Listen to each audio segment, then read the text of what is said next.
নমস্কার বন্ধুরা, আজকের আমি সন্ধেবেলা রান্নাটা করব। এই রান্নাগুলো আমি করব একটু সন্ধ্যের আগে থেকেই আমি জোগাড় করছি। তো এই রান্নাগুলো আপনাদের দেখাবো। সব রান্না, এই চিংড়ি মাছের মালাইকারি, নারকেল ছাড়াই মালাইকারি করেছি। তো এইটা করেও আপনারা দেখবেন, খুব সুন্দর হবে। তো সব কিছু রান্না আমি যে রান্নাগুলো আমি দেখালাম, তো এইগুলো আমি আপনাদের সাথে শেয়ার করছি কিভাবে করব। আপনারা দেখুন, আশা করি ভালো লাগবে আর করতেও আপনাদের সুবিধা হবে। দেখুন, আমি সাদা সর্ষে, কালো সর্ষে, পরিমাণ মতো নুন আর একটা রসুন নিয়ে এই হাতে আমি শিলনোড়াতে আর কি বেটে সর্ষেটা বাটবো। শিলে যদি আপনারা বেটে রান্না করেন, খুব এর টেস্টি বেড়ে যাবে। আর এইভাবেই বাটতে হবে যে একবার বাটবে সর্ষেটা যাতে বাটা হয়। যদি দুবার তিনবার করে বাটেন, এই সর্ষের অত টেস্টটাও হবে না, একটা তিতকুটে একটা হয়। ওই জন্যে একটু গায়ের চাপ দিয়ে কিন্তু বাটতে হবে। যার গায়ের শক্তি আছে তো সেই বাড়লেই সুবিধে। তো চেষ্টা করলেই সবাই পারবে। তো আমি পারি না, তো মিক্সারে বাটি। তো এই সর্ষেটা হবে আমি বেশিরভাগ শিলেতেই বাটি। এই সাদা সর্ষে আর কালো সর্ষে দিয়ে যদি আপনারা যে কোনো রান্না করেন, তো এর টেস্টটা খুব ভালো বের হয়। তো সাদা সর্ষেটা একটা নারকেল পোস্ত বা নারকেলের টেস্ট সেরকম ধরনের হয়। আর কালো সর্ষেটা দেওয়া হয় ঝাঁঝের জন্য, ঝাঁঝও হয় আর টেস্টও হয়। তো এবার কাঁচা লঙ্কা, এই সাদা সর্ষে আর কালো সর্ষে আর একটা যদি রসুনের দেওয়া হয়, সর্ষের মাছ বলো, চিংড়ি মাছ বলো, তাতে খুব সুন্দর একটা টেস্ট হয়। তো ওই রসুনের অল্প রসুন, কিন্তু ওর টেস্টটা সুন্দর একটা বাড়ায়। তো দেখুন, আমি কথা বলতে বলতে আমার সর্ষে বাটাই হয়ে গেল।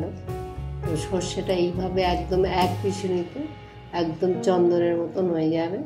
এর খোসাটাও থাকবে না, আপনার ছেঁকতেও হবে না। ছেঁকলেই ওটা মিক্সারে বাটলে বেশিরভাগ ছাঁকতে হবে।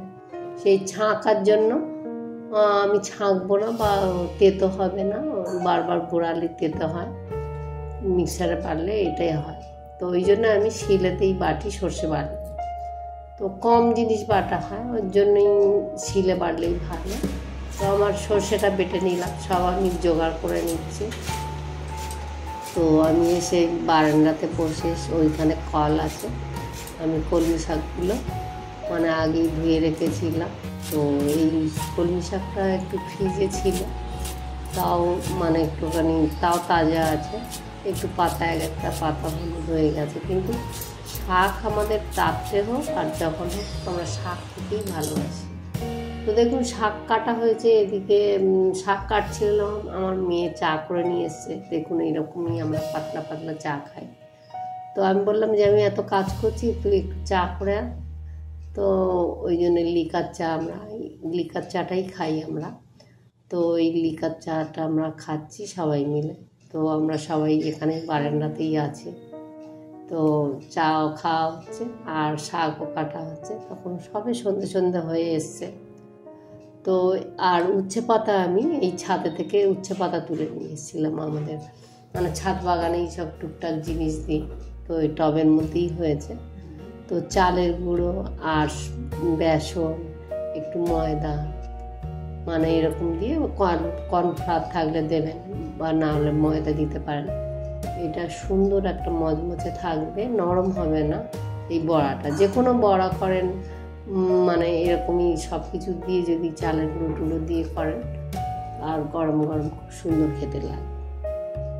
তো উচ্ছে পাতার এইভাবে ওটা তেতো খুব হবে না, মুচমুচে থাকলে। তো আমি এটা ভালো করে ব্যাটার করে নেব গুলে। তো এইটা দিয়ে গোলালে খুব সুন্দর গোলানো হয়, হাত লাগাতে হয় না, তো গোলানোটা ভালো হয়। একটু কালো জিরেও দিয়ে দিয়েছি, হলুদ দিয়ে দিয়েছি, দিয়ে এটা ভালো করে গুলে নিয়েছি। ওদিকে চিংড়ি মাছ কেটে আমি নুন হলুদ সব মাখিয়ে রেখেছি। তো রান্না জোগাড় করে নিলেই রান্না ঝটাঝট হয়ে যায়। তো রাত্রে হোক সকালে হোক, আমাদের এরকমই 2-3 রকমই হয়। আর শাকটা আমরা বেশি খাই, ওই জন্য আমাদের ফ্রিজে আনা থাকে। তো ফ্রিজে আনা ছিল, শাকটা খুব একটা তাজা না, তা হলো মানে খাওয়া যাবে। তো আমরা রাত্রেই কিন্তু দেখছেন আমরা শাক খাচ্ছি, আবার বড়াও মানে উচ্ছে পাতা, আবার চিংড়ি মাছ। এমনি বড় সড়ো কোনো তরকারি নেই, কিন্তু এতেই ভালো মানে মোটামুটি খাওয়া হয়ে যাবে আলু ছাড়া। যারা আলু খান না তাদের এরকমইভাবেই রান্না করলে না আলুও খাওয়া হচ্ছে না, সব রকম মানে মজাদার খাওয়া হলো। তো বড়াও খাওয়া হলো, চিংড়ি মাছ খাওয়া হবে, আবার মানে যা আমি দেখালাম ধর সেগুলোই 3 রকম মানে পদ হয়ে গেল। তো এইভাবেই উচ্ছে পাতাটা একটা করে চুপিয়ে এরম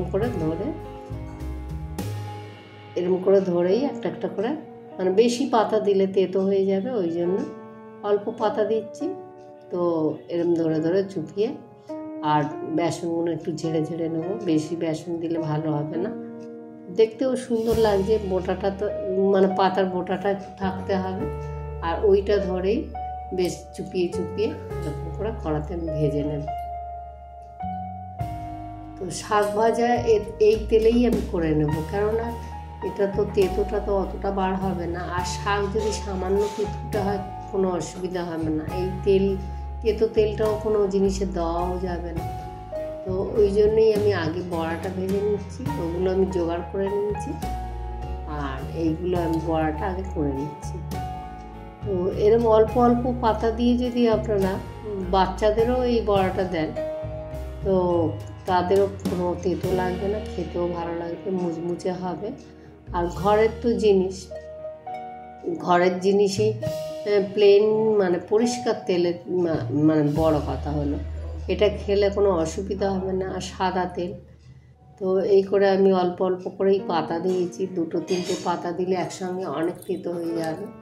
অল্প পাতা, এদিকে মানে তেতোটা কম হবে আর মুচমুচে হবে। তো এবার আমি রসুনটা থেতো করে নিচ্ছি। আমার বড়া ধরো ভাজতে আমি এদিকে রসুনটা আমার ছাড়ানো ছিল, এদিকে আরেকদিকে ভাত বসে গেছে। তো এবারে আমি ভাতটা আবার একটু জল দিয়ে দিলাম। তো এবারে আমি রসুনগুলো থেতো করে নিয়ে নিলাম। এবারে বড়াগুলো আমার ধরো প্রায় কমপ্লিট হয়ে গেছে। তো এবার ওই তেলটা একটু সবুজ হয়েছে, সবুজ হলেও কোনো অসুবিধে নেই, শাক তো ভাজা হবে। তো এবার এই রসুনটা দিয়ে আমি এবারে শাকটা ভেজে নেব।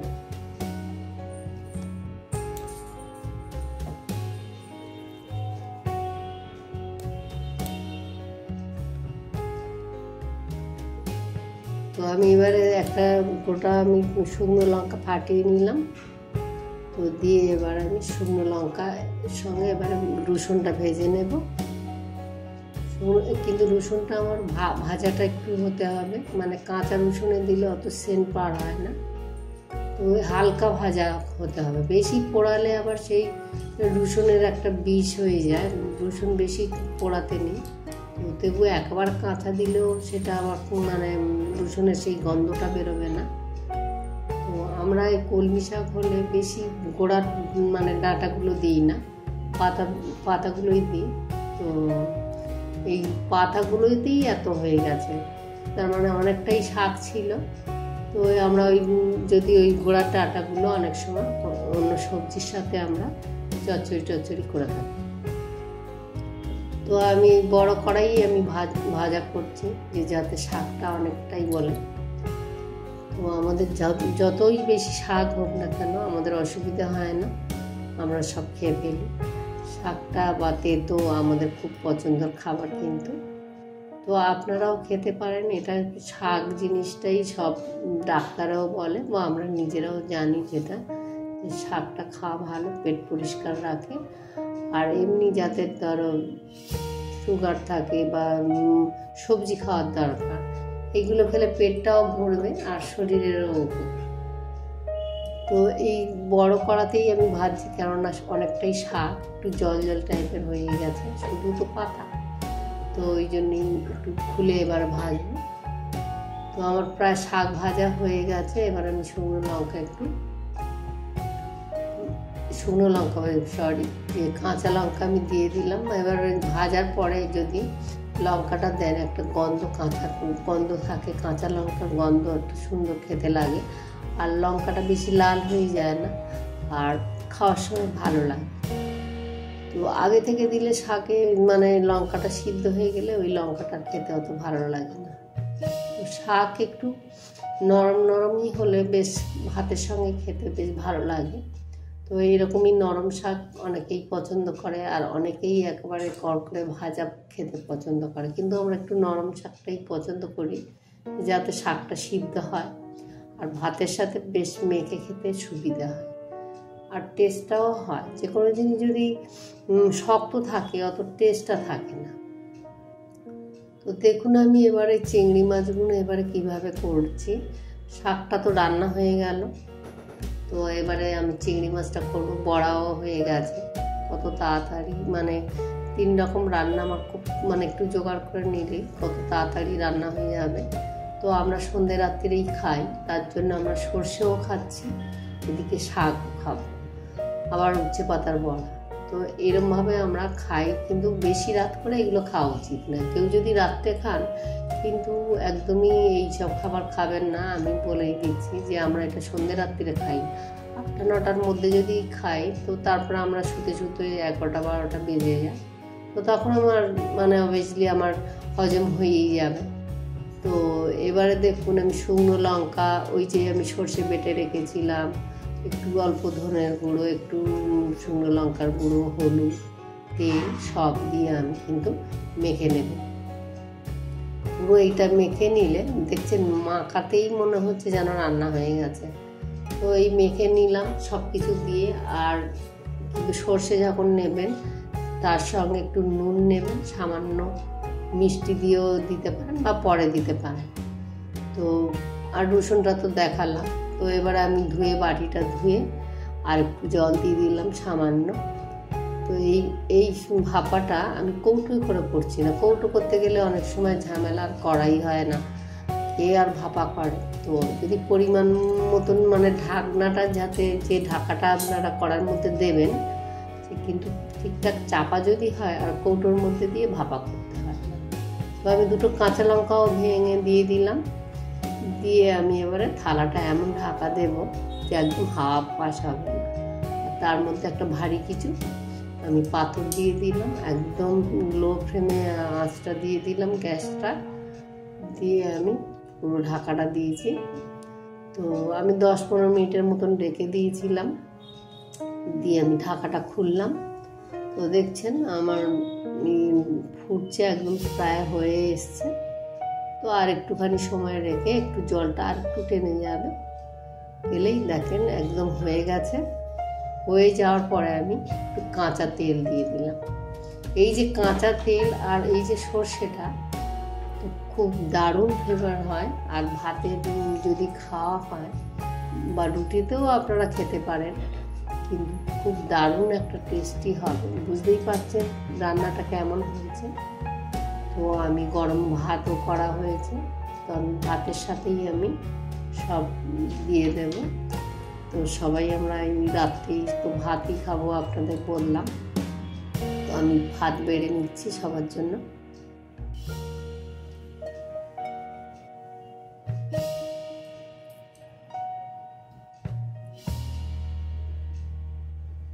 রাতে ভাত খেলেই আমরা কিন্তু খুব কমই ভাত খাই। এই যে শাক খাবো, এই বড়া, শাক, চিংড়ি মাছ, এতেই আমাদের পেট ভরে যাবে। তো যদি রাত্রে ভাত খান কিন্তু কম করে ভাত খেলে, আর যদি সবজিটা একটু বেশি খান তাহলে তো আর ভাত বেশি খেতে লাগে না। ভাত খেলে অসুবিধা হয় না রাতে, যদি আপনারা একটু সন্ধ্যে রাত্রিরে খান বা ভাতটা পরিমাণে কম খান তাহলে ভাত খেলে অসুবিধা হয় না। ভাত খাবো বলি যদি এক থালা ভাত খেলাম, খেতে ইচ্ছা করলো, তো এক থালা ভাত খেলে তখনই অসুবিধা হয়। আর কেউ যদি অনেকটা সময় বসে থাকে সে একটু ভাত পরিমাণে বেশি খেলে, সবাই যে কম ভাত খেতে হবে তা না। তো আমরা একটু কম খাই রাতে ভাত খেলে। তো দেখুন আমি ভাতটা মানে দিয়েছি, এরকম সবাই আমরা বেড়ে নিচ্ছি। তো এই রান্নাটা আপনাদের কেমন লেগেছে, তো এরকম আপনারাও করতে পারেন। তো এই রান্নাটা যদি আপনাদের পছন্দ হয় তো একটা লাইক করবেন আর সবার সাথে শেয়ার করবেন। আর আপনারা কিন্তু সবাই ভালো থাকবেন, সুস্থ থাকবেন। আবার আপনাদের সাথে দেখা হবে আবার নতুন একটা ভিডিও নিয়ে। তো আপনারা অবশ্যই আমার পাশে থাকবেন। আজকেকার মতো টাটা বন্ধুরা, আবার দেখা হচ্ছে ভিডিওতে।